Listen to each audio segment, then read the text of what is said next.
PM Modi भ्रष्टाचारियों की कुर्सी छीनने वाला कानून लाए। राहुल, अखिलेश, ओवैसी, पूरे इंडी गठबंधन ने गजब गदर क्यों काट दिया भाई। धक्का मुक्की अमित शाह के सामने कागज फाड़कर फेंक दिया। संसद में हुए भयंकर कांड का फुल चैप्टर। वोटर लिस्ट के बाद अब राशन कार्ड वाली लिस्ट की सफाई शुरू हुई।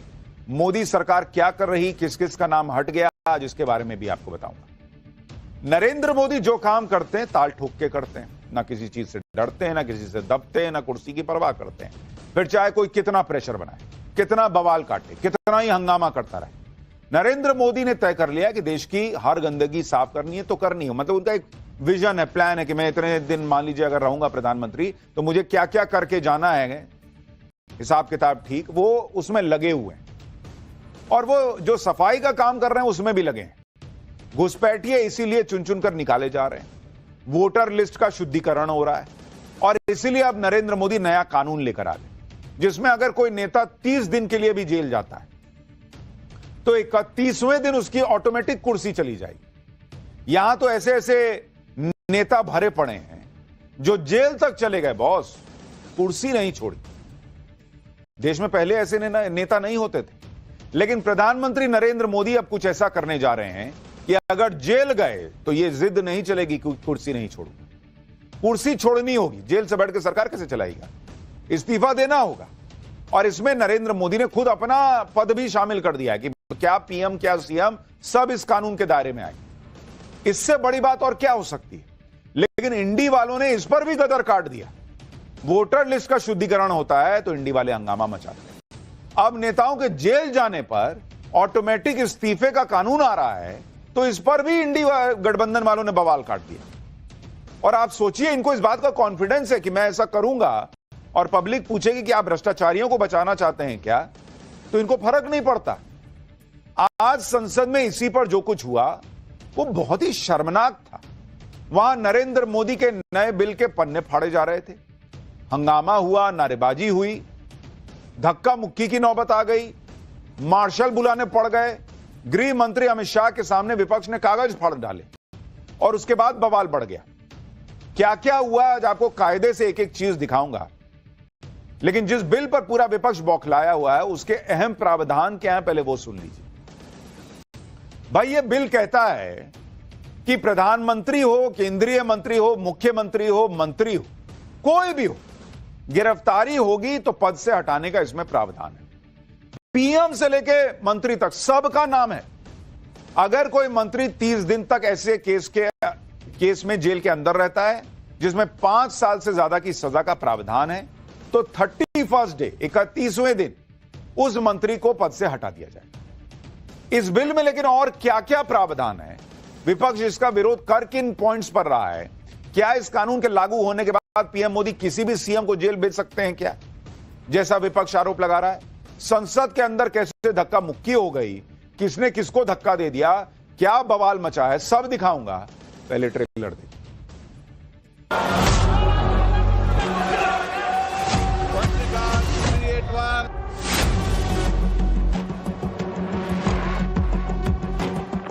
महोदय, मैं प्रस्ताव करता हूं कि भारत के संविधान का संशोधन करने वाले विधेयक को पुनर्स्थापित करने की अनुमति दी जाए।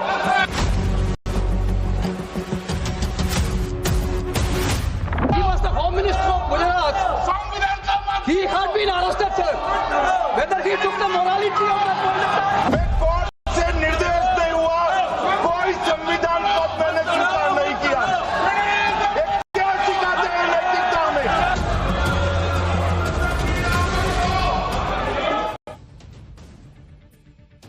अभी तक किसी मुख्यमंत्री या मंत्री के गिरफ्तार होने या उसके जेल जाने पर इस्तीफा देने का प्रावधान नहीं था। इस्तीफा देने का सिर्फ नैतिक दबाव होता था। लोग खुद ही सोचते थे कि भाई जेल में रहूंगा सरकार कैसे चलाऊंगा, जेल में रहूंगा मंत्री कैसे रहूंगा।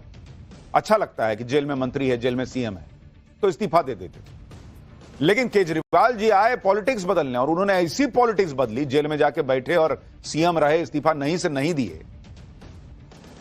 उन्होंने ऐसी पॉलिटिक्स बदली कि ऐसे कानून लाकर अब नियम बनाना पड़ रहा है कि भाई 30 दिन जेल में रहोगे 5 साल से ज्यादा सजा के प्रावधान वाले केस में तो 31st डे कुर्सी छोड़नी पड़ जाएगी। क्योंकि भाई अब लोगों को समझ में आ गया कि अरे यार ये काम भी हो सकता है तो और लोग भी करेंगे फिर। लेकिन आज की डेट में आप देखिए कि नैतिक दबाव की जगह कानून लागू करना पड़ रहा है कि जेल जाओगे तो पीएम हो सीएम हो कोई फर्क नहीं पड़ता, कुर्सी छोड़नी हो। और इसके लिए आज गृह मंत्री अमित शाह ने लोकसभा में 3 बिल पेश किए। ये बिल फिलहाल ज्वाइंट पार्लियामेंट्री कमेटी यानी जेपीसी के पास भेज दिए गए, लेकिन बिल पेश होने के दौरान ही बाप रे बाप विपक्ष संसद के वेल में आ गया भाई, बवाल काट दिया, जबरदस्त हंगामा। ऐसा लगा कि जैसे अभी पूरा विपक्ष उठा के जेल में ठूस दिया जाएगा, ऐसा लगा जैसे इमरजेंसी लगा दी गई हो, इतना हंगामा काट दिया गया। जबकि अभी बिल आया नहीं, जेपीसी में चला गया, संविधान में संशोधन हुआ नहीं। देखिए जब अमित शाह लोकसभा में बोल रहे थे कैसे कागज फाड़ फाड़ के वहां उड़ाए गए हैं मुंह पे, देखिए जरा। इस सभा के 21 सदस्य और उपसभापति द्वारा नाम निर्देश करने वाले 10 सदस्यों के मिलकर बनने वाले सभाओं की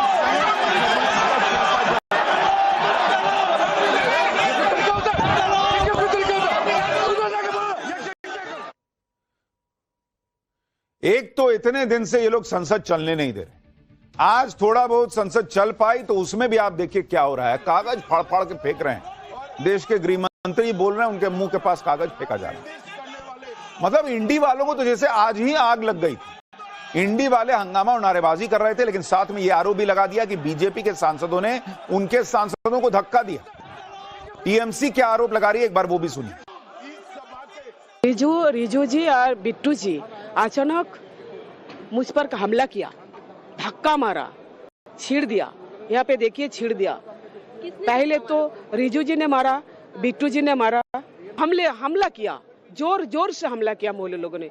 ये तो लज्जा की बात है, ये धिक्कार की बात है।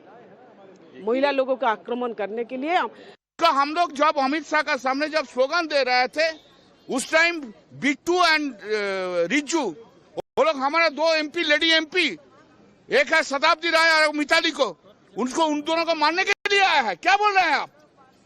उनको मारने के हाँ, बिट्टू एंड धक्का दिया, इसको धक्का दिया, देखो ना धक्का दिया, बिट्टू लेडी को धक्का दिया। उधर बीजेपी का आरोप है कि विपक्ष के सांसद गृह मंत्री अमित शाह के बेहद करीब आ गए थे। सड़क पर जैसी हरकतें होती हैं वैसी संसद के अंदर हो रही थी, अब शब्द तक बोले जा रहे थे। बीजेपी क्या आरोप लगा रही है वो भी सुन लीजिए। ऐसी महिलाओं को आगे लाके अगर ये ऐसी छोटी बातें करेंगे तो मेरी ख्याल से कोई भी एक सिख पगड़ीधारी वो हमेशा अपनी माओ बहनों की रक्षा करता है, तो ऐसी छोटी हरकतें कभी करता नहीं है। गुंडागर्दी की हद कर दी, उन्होंने कागज फेंका, अपशब्दों का प्रयोग किया, मतलब आपको लगेगा कि सड़क छाप सारे लोग आ चुके। टीएमसी और बीजेपी दोनों के अपने अपने दावे हैं। बीजेपी कह रही है कि विपक्षी सांसदों ने बिल की कॉपी फाड़कर फेंक दी। विपक्ष आरोप लगा रहा है कि बीजेपी सांसदों ने धक्का मुक्की कर दी। अब इसको लेकर लोकसभा सचिवालय के सूत्रों ने बताया कि लोकसभा की सीसीटीवी फुटेज में कोई धक्का मुक्की होती हुई नहीं दिख रही। सत्ता पक्ष के किसी भी सांसद ने किसी प्रकार की कोई धक्का मुक्की नहीं की। धक्का मुक्की हुई या नहीं हुई इसकी फुटेज तो नहीं, लेकिन यह बात तो साफ है कि वेल में आकर विपक्ष के नेता हंगामा कर रहे थे और बाद में यह आरोप लगा रहे हैं कि उनके साथ मारपीट हुई। जिस 3 बिल को लेकर संसद में इतना संग्राम हो गया, अब उसके बारे में भी सुन लीजिए। पहला बिल है 130वां संविधान संशोधन बिल 2025, जो केंद्र और राज्य सरकारों पर लागू होगा। दूसरा बिल है गवर्नमेंट ऑफ यूनियन टेरिटरी संशोधन बिल 2025, जो केंद्र शासित प्रदेशों के लिए लाया गया है। तीसरा बिल है जम्मू कश्मीर पुनर्गठन संशोधन बिल 2025, जिसे जम्मू कश्मीर पर लागू किया जाएगा। क्योंकि केंद्र सरकार, राज्य सरकार और केंद्र शासित प्रदेशों के लिए लीडर्स के लिए अलग अलग प्रावधान है, इसलिए 3 अलग अलग बिल लाने पड़े। जो 3 नए बिल लाए गए हैं, अगर वो लागू हो गए तो आप प्रधानमंत्री हैं, मुख्यमंत्री हैं, फर्क नहीं पड़ता। जेल जाइएगा तो किसी भी कीमत पर आपकी कुर्सी 31वें दिन चली जाएगी। लेकिन सवाल यह है कि पीएम या सीएम की कुर्सी जाएगी कैसे? बिल के मुताबिक प्रधानमंत्री को राष्ट्रपति हटाएंगे, केंद्रीय मंत्री है तो उसको प्रधानमंत्री हटा देंगे, मुख्यमंत्री है तो राज्यपाल हटा देंगे, राज्यों के मंत्री को मुख्यमंत्री हटाएंगे, और केंद्र शासित प्रदेश है तो मुख्यमंत्री को उपराज्यपाल हटा देंगे। यानी कौन कैसे हटेगा इसके बारे में बाकायदा इस बिल में डिस्क्रिप्शन है। उदाहरण से समझना है तो ऐसे समझिए कि जो केजरीवाल जेल गए थे, कुर्सी छोड़ने को तैयार नहीं थे, उनको एलजी जो है वो सीधा 31st डे कहते कि कुर्सी गई, अब आप सीएम नहीं है, अब जेल में रही, वो हिसाब हो जाता। लेकिन सवाल यह कि अगर नेता जेल से बाहर आ जाए तो क्या वो दोबारा उस पद पर बैठ सकता है? इसको लेकर बिल में यह कहा गया है कि अगर मंत्री हिरासत या जेल से रिहा हो जाते हैं तो उन्हें दोबारा पद पर नियुक्त किया जा सकता है। यानी पद से हटाने का प्रावधान सिर्फ हिरासत की अवधि के दौरान लागू होगा। अब लोग पूछ रहे हैं इसमें गलत क्या है? बॉस, जेल से आप सरकार चलाइएगा, जेल से आप मंत्री रह के काम कीजिएगा। तो 31st डे आपकी कुर्सी गई, आप 32वें दिन बाहर आइए, फिर मुख्यमंत्री बन जाइए, फिर मंत्री बन जाइए। इसमें क्या है? किस बात का गदर काट रहे हैं बॉस? इतना कॉन्फिडेंस है इन लोगों को कि ये लोग जेल जाने वाले हैं। इंडी गठबंधन इस बिल का विरोध खुल के कर रहा है। राहुल गांधी, अखिलेश यादव इसे मोदी सरकार की तानाशाही बताने लग गए। आप सोचिए बॉस, भ्रष्टाचारी जेल में है तो पद पर नहीं रह सकता, ये कानून ला रहे हैं तो अखिलेश यादव, राहुल गांधी कह रहे हैं कि मोदी तानाशाह है। सुनिए जरा इन लोगों को। The new bill that the BJP is proposing, we are going back to medieval times when the king could just remove anybody at will. There's no concept of what an elected person is. He doesn't like your face, so he tells ED, put a case, and then democratically elected person is wiped out within 30 days. This is new. Also, let's not forget why we are electing a new vice president. Just yesterday I was having a conversation with somebody and I said, you know, where is the old vice president gone?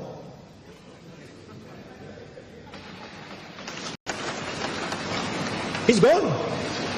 वो इसलिए कर रहे हैं जब तानाशाह लोग घबराते हैं लोकतंत्र में। दुनिया के तानाशाहों को पता कर लो आप।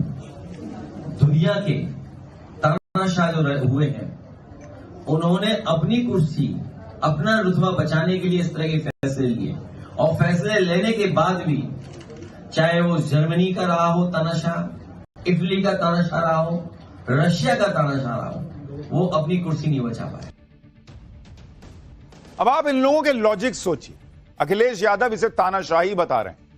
अरे कोई तानाशाह रहेगा तो अपना पद भी बिल में डाल देगा, प्रधानमंत्री का भी पद उसमें शामिल है ना बॉस, मुख्यमंत्री का भी है, मंत्री का भी है। और क्या नरेंद्र मोदी 200 साल तक पीएम रहेंगे क्या? जो अगला आएगा उस पर भी लागू होगा। राहुल गांधी कह रहे हैं कि हम मध्य युगीन काल में चले गए हैं कि राजा हटा सकता था। अरे राजा आपका अधिकार, आप सांसद हैं, आप विधायक हैं, वो विधायकी और सांसद थोड़ी छीन लेगा कोई। वो तो पब्लिक ने दिया है, लेकिन पब्लिक इसलिए दी थी कि आप जेल में जाइएगा और वहां से मुख्यमंत्री बनकर सरकार चलाइएगा। वो राहुल गांधी को नहीं दिख रहा है। एक जमाने में इतना फाड़ा फाड़ी कर दिए थे कागज का कि मैं भ्रष्टाचार से लड़ता हूं। बताइए कहां से कहां आ गए हैं राहुल गांधी आज की डेट में। बिल के विरोध में ममता बनर्जी भी आ गई। उन्होंने कहा कि यह बिल तो सुपर इमरजेंसी की तरह है। ममता बनर्जी ने आरोप लगाया कि इसके जरिए तो मोदी लोकतंत्र को खत्म कर देंगे और देश में one man one party one government का हिसाब शुरू हो जाएगा।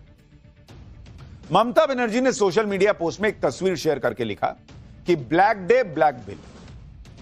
अब ममता बनर्जी बताएं, ये सुपर इमरजेंसी है। ममता बनर्जी पे तो भ्रष्टाचार का कोई आरोप नहीं है।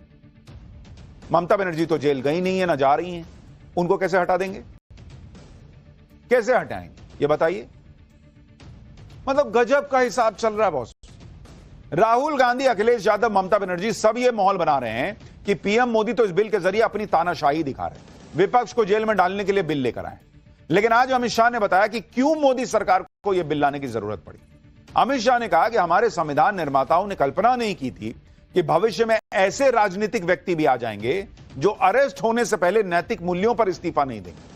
लेकिन कुछ वर्षों में देश में ऐसी आश्चर्यजनक स्थिति पैदा हुई कि मुख्यमंत्री या मंत्री बिना इस्तीफा दिए जेल से अनैतिक रूप से सरकार चलाते रहे। अमित शाह ने कहा कि बिल के मुताबिक कोई भी व्यक्ति गिरफ्तार होकर जेल से प्रधानमंत्री, मुख्यमंत्री या मंत्री के रूप में शासन नहीं चला सकता।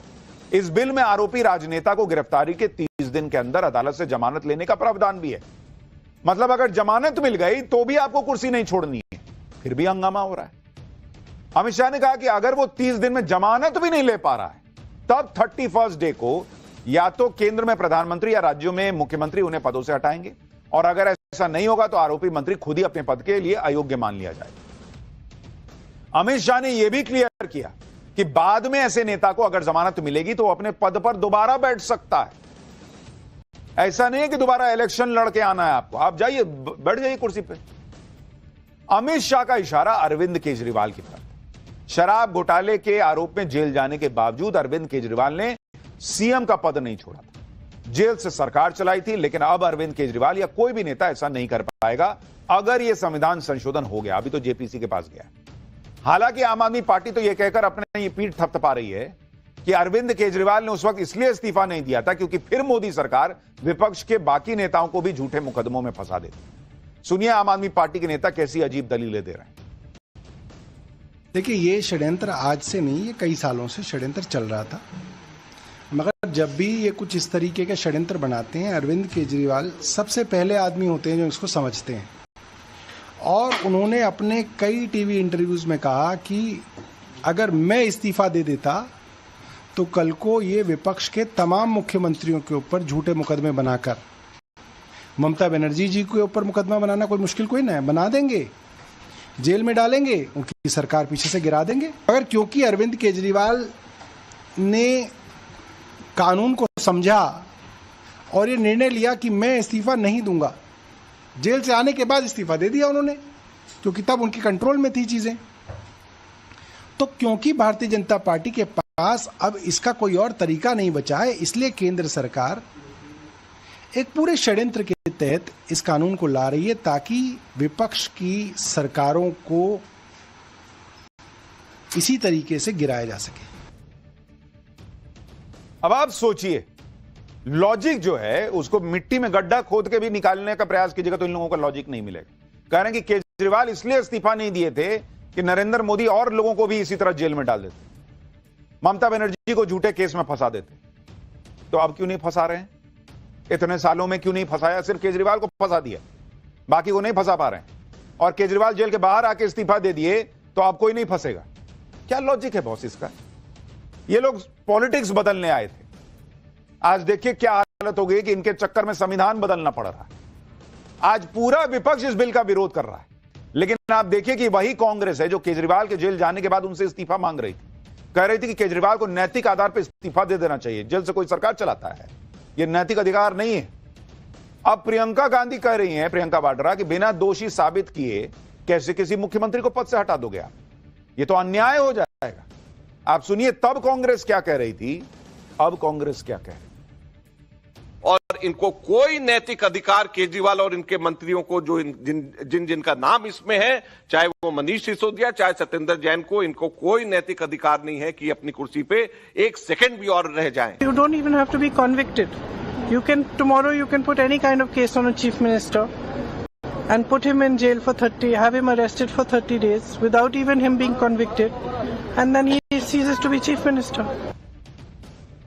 यानी जब इनको दिल्ली का चुनाव लड़ना था, वहां केजरीवाल को कोहनी मार दिए थे कि साथ में नहीं लड़ेंगे, तो इनको चाहिए था कि केजरीवाल, मनीष सिसोदिया सब आरोप लगते जेल के बाहर हो तभी इस्तीफा देते। जेल जाना तो बहुत दूर की बात। आज प्रियंका वाड्रा कह रही है कि जिसको जेल भेजना होगा उस पर आरोप लगा देंगे, उसको जेल भेज देंगे और उसकी कुर्सी ले लेंगे। जेल क्या कोई नरेंद्र मोदी भेजते हैं क्या? सरकार भेजती है क्या? जेल में डालो इसको, ये इस देश की अदालतें कहती हैं। नहीं, इसको बेल नहीं मिलेगा, ये इस देश के जजेस कहते हैं। तो नरेंद्र मोदी जो है वो ये करेंगे, उसके बाद जज को कहेंगे सुनो इसको जेल भेज दो, फिर इसको जमानत मत देना, 30 दिन बाद जो है वो इसकी कुर्सी चली जाएगी। और क्या केजरीवाल बाद में बाहर नहीं आए तो इस नए कानून के तहत तो वो फिर मुख्यमंत्री बन सकते हैं। कोई सिर पैर नहीं इस विरोध का, लेकिन कर रहे हैं। पहले ये लोग आपस में लड़ते थे, अब जब मोदी कानून ले आए तो सारे मिलकर इसका विरोध करने लग गए। इनका हिसाब यह है कि नरेंद्र मोदी किसी दिन कह देंगे कि वो देखो आसमान में चिड़िया, तो ये लोग उसका भी विरोध कर देंगे कि आसमान में चिड़िया, आसमान में तो मछली होती है, चिड़िया कैसे हो सकता है? क्या बात कर रहे हैं मोदी जी? इंडी वालों का कहना है कि मोदी सरकार इस कानून का मिसयूज कर लेगी, विपक्ष की सरकारों को गिराने के लिए इसका इस्तेमाल किया जाएगा, विपक्ष के सीएम को किसी भी जुर्म में फंसाकर उसकी कुर्सी छीन ली जाएगी। सरकार इसके जरिए देश को पुलिस स्टेट बनाना चाहती है। सिर्फ आरोपी होने पर किसी की कुर्सी कैसे छीनी जा सकती है? इससे ब्यूरोक्रेसी को अनलिमिटेड पावर मिल जाएगी। पीएमएलए कानून का इस्तेमाल करके विपक्ष की सरकारें गिरा दी जाएंगी। यह संविधान के खिलाफ है, मूलभूत ढांचे का उल्लंघन है। इस बिल से जांच अधिकारी देश के प्रधानमंत्री का बॉस बन जाएगा। ये वो सारे तर्क हैं जिसे लेकर विपक्ष इस बिल का विरोध कर रहा है। एक बार असदुद्दीन ओवैसी को भी सुन लीजिए। कैबिनेट के 6-7 लोगों को केस लगाइए, 30 दिन डालिए अंदर जेल में, गवर्नमेंट गिर गई उनकी। तो ये असल मकसद वो है, ये अनकॉन्स्टिट्यूशनल। अच्छा, उस बिल में ये भी है कि प्राइम मिनिस्टर को कौन अरेस्ट करेगा? प्राइम मिनिस्टर को बताइए। ऑल इन ऑल ये हमारी डेमोक्रेसी के लिए, ड्यू प्रोसेस के लिए, बल्कि भारत को एक पुलिस स्टेट बनाने का काम बीजेपी सरकार करना चाहती है इन तीनों बिलों के जरिए, जिसकी हम पुरजोर इसकी मुखालिफत करेंगे। और ये अनकॉन्स्टिट्यूशनल है। ये असदुद्दीन ओवैसी कह रहे हैं कि केंद्रीय मंत्रियों को जो है आप उठा के जेल में डाल दीजिए और उनकी सरकार गिरा दीजिए। तो भाई जिसकी खुद की सरकार होगी वो अपने मंत्रियों को उठा के जेल में डाल देगा और अपनी सरकार गिरा लेगा। तीनों बिल को लेकर आज जब लोकसभा में चर्चा हुई तो कांग्रेस के सांसद केसी वेणुगोपाल ने सीधे अमित शाह को घेरने का प्रयास किया। वेणुगोपाल पूछने लगे कि गुजरात के गृह मंत्री रहते हुए गिरफ्तारी के वक्त अमित शाह ने नैतिकता क्यों नहीं दिखाई थी? जैसे ही वेणुगोपाल ने बोला, अमित शाह अपनी सीट से उठ गए। कह रहे कि यह तो क्लियर कट झूठा आरोप है, मैंने तो गिरफ्तारी से पहले ही इस्तीफा दे दिया था। आप सुनिए नैतिकता का पाठ पढ़ाने वालों को अमित शाह ने कैसे तगड़ा जवाब दिया। When he was the Home Minister of Gujarat, he had been arrested, sir. Whether he took the morality of that point of time, गृहमंत्री जी, आप मुझे सुनो जरा, मुझे सुनो गृहमंत्री जी, मुझे सुनो ना, पहले बैठ जाओ प्लीज। हाँ, गृहमंत्री जी। माननीय अध्यक्ष जी, मैं रिकॉर्ड क्लियर करना चाहता हूं। मुझ पर झूठे आरोप लगाए तब अरेस्ट होने के पहले मैंने नैतिकता के मूल्यों का हवाला देकर इस्तीफा भी दिया। और जब तक मैं कोर्ट से निर्देश नहीं हुआ, कोई संविधान पद मैंने स्वीकार नहीं किया। ये क्या सिखाते हैं नैतिकता में? मैं तो इस्तीफा देकर गया था और मैं तो चाहता हूं कि ये नैतिकता के मूल्य बढ़े। हम ऐसे निर्लज्ज नहीं हो सकते कि हम पर आरोप लगे और हम संवैधानिक पद पर रहें। अरेस्ट के पहले मैंने इस्तीफा दिया है। यानी अमित शाह ने क्लियर किया कि भाई उन पर आरोप लगे, उन्होंने इस्तीफा दिया, तब जेल गए थे और फिर जब तक निर्दोष कोर्ट से साबित नहीं हो गए किसी संवैधानिक पद पे नहीं थे। लेकिन कोई कांग्रेस से यह भी पूछे कि यूपीए के जमाने में अमित शाह जो है गुजरात के गृह मंत्री रहते हुए अरेस्ट हुए थे, अरेस्ट हुए न होने के पहले इस्तीफा दे दिया। तब तो बीजेपी जो है वो विक्टिम कार्ड नहीं खेली कि भाई अरे बताइए हमारे नेता को जेल में डाल दिया। नरेंद्र मोदी के नए कानून का विरोध करके इंडी वाले एक्सपोज होते जा रहे हैं। इंडी गठबंधन विरोध हंगामा बवाल कर रहा है, लेकिन नरेंद्र मोदी रुकने को तैयार नहीं। अभी तक वोटर लिस्ट को साफ सुथरा बनाने का काम हो रहा था, अब राशन कार्ड में भी सफाई अभियान शुरू हो गया है। मोदी सरकार ने राशन कार्ड होल्डर की एक लिस्ट बनाई है, फिर उस लिस्ट को अलग अलग मंत्रालयों के डेटाबेस से मैच किया। मैच करने पर ऐसे 1,17,00,000 लोगों का पता चला जो राशन कार्ड रखने के हकदार नहीं है लेकिन लाभार्थी बने हुए हैं। ये वो लोग हैं जो टैक्स पेयर हैं, जिनके पास 4 व्हीलर है। यहां तक कि इस लिस्ट में कंपनी के डायरेक्टर्स भी हैं। जांच में पता चला कि 1,17,00,000 लोगों में से 94,71,000 तो टैक्स पेयर्स हैं।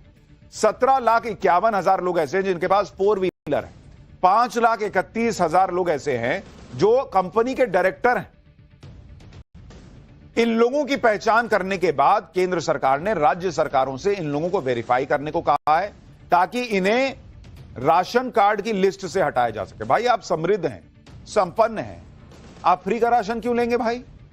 नियम के मुताबिक सभी सरकारी कर्मचारी या वो परिवार जो सालाना 1 लाख से ज्यादा कमाते हैं, जिनके पास 4 व्हीलर हो या जो टैक्स पेयर हैं, वो मुफ्त अनाज लेने के लिए अयोग्य हैं। अब यह काम भी नरेंद्र मोदी सरकार कर रहे हैं, इस पे भी हंगामा होगा।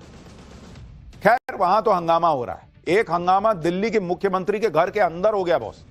पाठशाला में अगला चैप्टर, दिल्ली की मुख्यमंत्री रेखा गुप्ता पर जानलेवा हमला, आरोपी की तस्वीर का केजरीवाल से कनेक्शन का सच क्या निकला। सीएम रेखा गुप्ता के घर के बाहर सीसीटीवी में आरोपी का वो वीडियो जिसने बड़ा राज खोल दिया क्या। रेखा गुप्ता पर हमला करने वाले में पुलिस के सामने क्या क्या खुलासा किया, इसके बारे में भी आपको बताऊंगा। आज दिल्ली में जो हुआ उसे देखकर सब शॉक्ड रह गए। दिल्ली के मुख्यमंत्री पर सीएम आवास में हमला हो गया। कोई सोच नहीं सकता था कि दिल्ली की सीएम पर उनके घर में हमला हो जाए। सीएम की तगड़ी सिक्योरिटी होती है, आसपास दसियों पुलिस वाले रहते हैं, इसके बावजूद मुख्यमंत्री पर हमला होना यह बहुत शॉकिंग है। क्या कोई बड़ी साजिश हुई दिल्ली की मुख्यमंत्री के साथ? क्योंकि रेखा गुप्ता सीएम आवास पर जन सुनवाई कर रही, तभी अचानक हमलावर ने उन पर अटैक कर दिया। इससे मुख्यमंत्री को चोटें भी आईं, उन्हें कंधे और सिर पर चोट लगी। पूरा देश इससे हैरान हो गया और सबने इसकी निंदा की। इस हमलावर की फोटो भी सामने आ गई। यह कौन है, कहां से आया, यह सब भी पता चल गया। लेकिन इसने सीएम पर अटैक क्यों किया? हमलावर का केजरीवाल की आम आदमी पार्टी का से कोई कनेक्शन है क्या? किसने कनेक्शन जोड़ दिया और उसके कनेक्शन का सच क्या निकला, आज आपको यह भी बताऊंगा। सीएम रेखा गुप्ता इस हमले के बाद कैसे सदमे में आ गई थी, उस वक्त एग्जैक्टली उस 80 सेकंड में क्या हुआ था, सारी डिटेल बताऊं, सीसीटीवी में क्या दिखा वो दिखाऊं। उससे पहले जो हुआ उसकी एक झलक देखिए।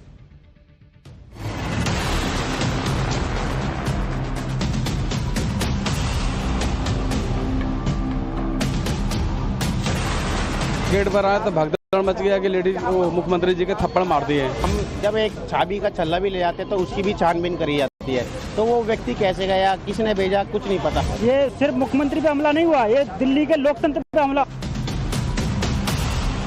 बात कर रहे थे, ऐसे में एक शख्स उनके पास आता है, कुछ कागज आगे रखता है और अचानक उनका हाथ पकड़कर उनको खींचने की कोशिश करता है। उसने किया है ये जैसे भाजपा कहती थी, अरविंद की बात तो उन्होंने करवाया था, तो अपना भी देख लें करवाया है या हुआ है।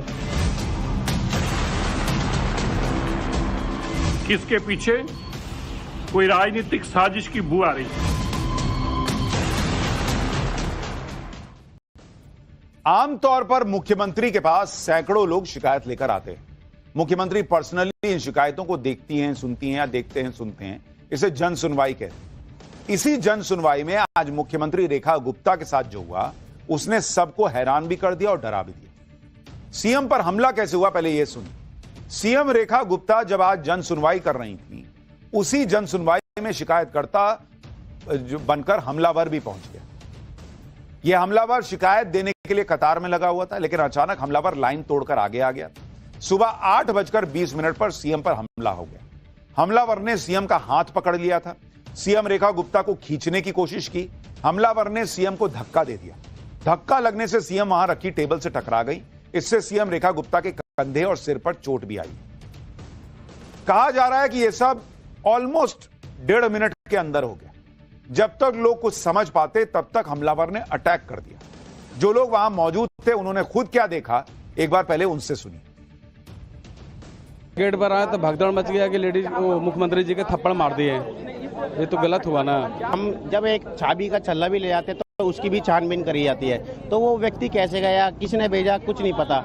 जनता सुनवाई पे सबका का हक है, इसमें कोई बहरूपिया अगर आज उनको थप्पड़ मार सकता है तो ये बहुत बड़ी बात है। अपनी बारी का इंतजार कर रहे थे, हम इससे अगली जन सुनवाई में भी आए थे। मुख्यमंत्री जी ने बड़ा ध्यानपूर्वक हमें सुना था और उनका व्यवहार बहुत अच्छा है। जो भी घटना हुई है ये सिर्फ मुख्यमंत्री पे हमला नहीं हुआ, ये दिल्ली के लोकतंत्र पे हमला है। उसको अरेस्ट कर लिया था, अरेस्ट करने के बाद उसकी बहुत पिटाई भी करी और वो हाथ के हाथ ही ले गए, अभी पुलिस स्टेशन ही लेके गए। यानी जो लोग वहां थे वो अलग अलग दावे कर रहे हैं। कई लोग कह रहे हैं थप्पड़ भी मार दिया, कुछ लोग कह रहे हैं बाल भी खींचा, अलग तरह की चीजें हो रही। सीएम पर जो अटैक किया गया था वो व्यक्ति यही है, वो व्यक्ति उसी वक्त पकड़ा गया। जो जानकारी इसके बारे में मिली है उसके मुताबिक सीएम पर हमला करने वाला यह हमलावर गुजरात के राजकोट का रहने वाला है और इसका नाम राजेश खिमजी सकारिया है।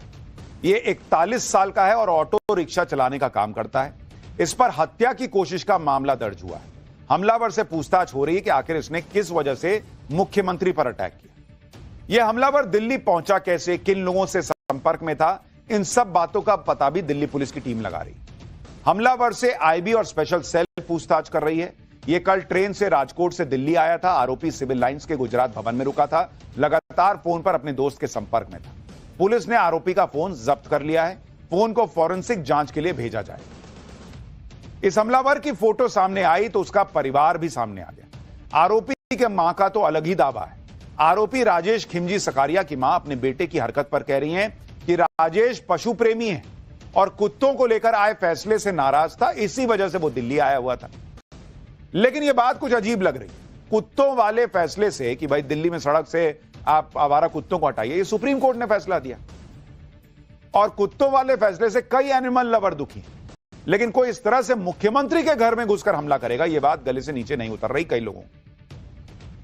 यह आदमी पूरी तैयारी के साथ हमला करने गया था, क्योंकि पिछले 24 घंटे से मुख्यमंत्री रेखा गुप्ता की रेकी भी कर रहा था। एक सीसीटीवी फुटेज भी सामने आया है जिसमें हमलावर शालीमार बाग में रेखा गुप्ता के निजी आवास की रेकी करता दिख रहा है। यह तस्वीर देखिए। यह सीसीटीवी फुटेज 19 अगस्त यानी कल का है।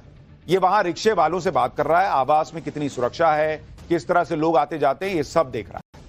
इतना ही नहीं, आरोपी तो सीएम के घर के अंदर भी गया था। यह सीसीटीवी फुटेज देखिए। सीएम रेखा गुप्ता के शालीमार बाग वाले निजी घर के अंदर आरोपी दिख रहा है। आरोपी वहां बैठकर एक एक बात नोट कर रहा था। यह सीसीटीवी फुटेज भी कल यानी 19 अगस्त की है। पूरी रेकी करने के बाद आरोपी ने आज सीएम रेखा गुप्ता पर हमला कर दिया। सवाल तो यह भी उठता है कि मुख्यमंत्री की सेफ्टी में, सिक्योरिटी में लगी पुलिस क्या कर रही थी? वहां कोई व्यक्ति बाहर खड़ा होकर फुटेज बना रहा है, यह आज आपको सीसीटीवी में दिख रहा है, कल नहीं दिख रहा था। वो सिक्योरिटी क्या कर रही थी? सीएम रेखा गुप्ता पर हुए हमले को लेकर सीएम आवास ने भी बयान जारी किया, जिसमें कहा गया कि मुख्यमंत्री रेखा गुप्ता पर हुआ हमला एक सुनियोजित साजिश का हिस्सा है। आवास से मिले सीसीटीवी फुटेज से साफ है कि हमलावर ने 24 घंटे पहले हमले की तैयारी शुरू कर दी। हमलावर ने मुख्यमंत्री आवास की रेकी की, वहां का वीडियो बनाया और साजिशन हमला करने का प्रयास किया।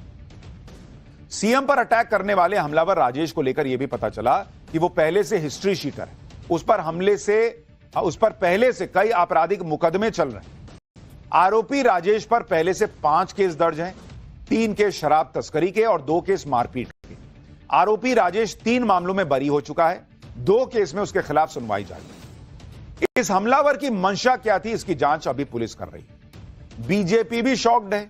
दिल्ली की मुख्यमंत्री पर इस तरह से हमला हो जाना, इसके पीछे बीजेपी कोई ना कोई साजिश जो है वो कह रही है कि हो सकती है। रेखा गुप्ता पर हमले के बाद बीजेपी के नेता सीएम से मिलने गए और उन्होंने क्या कहा वो भी आपको दिखाता हूं। बात कर रही थी, ऐसे में एक शख्स उनके पास आता है, कुछ कागज आगे रखता है और अचानक उनका हाथ पकड़कर उनको खींचने की कोशिश करता है। और उस दौरान थोड़ी सी धक्का मुक्की जो होती है तो कुछ सर उनका शायद हल्का सा लगा है किसी कोने पे। कि कोई मंशा अगर होगी तो पुलिस की जांच में सामने आएगा। लेकिन एक बात तो ये है कि राजनीति में इस तरह की घटनाओं का होना निंदनीय है। रेखा गुप्ता भी इस हमले से सदमे में, क्योंकि सीएम के घर में घुसकर इस तरह से हमला कर देना यह आज तक नहीं हुआ होगा। रेखा गुप्ता ने हमले के बाद अपना पहला बयान अब से थोड़ी देर पहले दिया। उन्होंने कहा कि आज जन सुनवाई के दौरान हुआ हमला केवल मेरे ऊपर नहीं बल्कि दिल्ली की सेवा और जनता की भलाई के हमारे संकल्प पर किया गया एक कायराना प्रयास है। हमले के बाद सदमे में थी, लेकिन अब बेहतर महसूस कर रही हूं। अपने सभी शुभचिंतकों से निवेदन है कि मुझसे मिलने के लिए परेशान ना हो। बहुत जल्दी ही आपके बीच काम करती हुई दिखाई दूंगी। ऐसे हमले मेरे हौसले और जनता की सेवा के संकल्प को कभी तोड़ नहीं सकते। अब मैं पहले से कहीं अधिक ऊर्जा और समर्पण के साथ आपके बीच रहूं। जन सुनवाई और जनता की समस्याओं का समाधान पहले की तरह ही गंभीरता और प्रतिबद्धता के साथ जारी रहेगा। आपका विश्वास और समर्थन ही मेरी सबसे बड़ी ताकत है। दिल्ली की मुख्यमंत्री रेखा गुप्ता पर हमला करने वाले का बैकग्राउंड, उसके कनेक्शन सब चेक किए जा रहे हैं। इसी बीच बीजेपी ने बड़ा आरोप लगा दिया। दिल्ली बीजेपी के नेता हरीश खुराना ने आरोप लगाया कि आरोपी राजेश खिमजी सकारिया का आम आदमी पार्टी के गुजरात के नेता गोपाल इटालिया से कनेक्शन। इसके लिए हरीश खुराना ने एक फोटो भी दिखा दी, ट्वीट कर दी और उन्होंने कहा कि जिसका शक था वही हुआ। अरविंद केजरीवाल के खास गोपाल इटालिया के साथ यह फोटो बहुत कुछ कह रही है। बीजेपी को शक है कि सीएम पर हमले में राजनीतिक साजिश है। दिल्ली सरकार में मंत्री मनजिंदर सिंह सिरसा क्या कह रहे हैं वो सुनिए, फिर इस फोटो का सच भी आपको बताता हूं। मुख्यमंत्री जी दिल्ली की रात दिन चिंता करती हैं और यही विरोधियों की साजिशें हैं। उनसे ये बर्दाश्त नहीं होता कि एक मुख्यमंत्री कितने घंटे पब्लिक के बीच में रहता है, जनता को आमतौर पर मिलते हैं, अपने निवास स्थान पर जिसका दिल करता हो आके मिल सकता है। यही कारण है कि इसके पीछे कोई राजनीतिक साजिश की बू आ रही है। बीजेपी बार बार राजनीतिक साजिश की बू की बात कर रही है। बीजेपी दावा कर रही है कि रेखा गुप्ता पर हमले के आरोपी का आप नेता गोपाल इटालिया के साथ कनेक्शन है। हालांकि बीजेपी के इस दावे को गोपाल इटालिया ने खुद खारिज कर दिया। गोपाल इटालिया का दावा है कि आरोपी हमलावर के साथ उनकी जो फोटो दिखाई जा रही है वो एआई जनरेटेड फोटो, उनके किसी वीडियो का स्क्रीनशॉट लेकर उसमें एआई के जरिए हमलावर की फोटो लगा दी गई। यानी जो फोटो दिखाई गई उसको गोपाल इटालिया दावा कर रहे हैं कि वो फोटो उनकी है ही नहीं आरोपी के साथ और वो एआई जनरेटेड। यानी आम आदमी पार्टी का इस हमले से कोई कनेक्शन अभी तक नहीं आया सामने। लेकिन बीजेपी बार बार कह रही है कि भाई कोई साजिश हो सकती है, ये डॉग लवर इतनी बड़ी घटना कर दे, ये कैसे हो सकता है। तमाम सवाल उठ रहे हैं। लेकिन अगर आप आम आदमी पार्टी पर आरोप लगा रहे तो उसके सबूत भी देने होंगे जो अभी तक है नहीं। और सवाल यह भी है कि मुख्यमंत्री की सुरक्षा में लगी हुई पुलिस क्या कर रही है।